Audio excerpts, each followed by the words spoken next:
За да открие къде се намира тази патица, тя е в близост до наказателното поле на Николай Банков, който сега ще я подкани да излезе. Полета на Орела бе 5 минути преди началото на срещата. Добре, че Банков е защитен с ръкавици.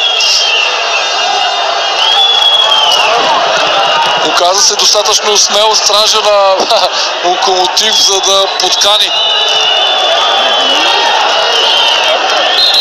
птицата да напусне очертаните на игрището и след като тя се опита да го клъвне, Стефан Апостолов пък взе соломоновско решение и даде край на това първо полувреме, така че да има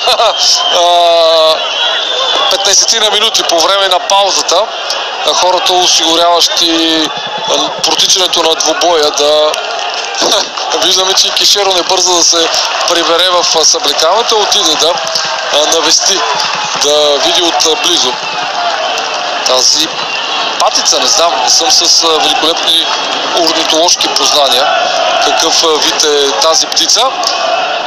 Както и да е. Добре, че Фортуна в момента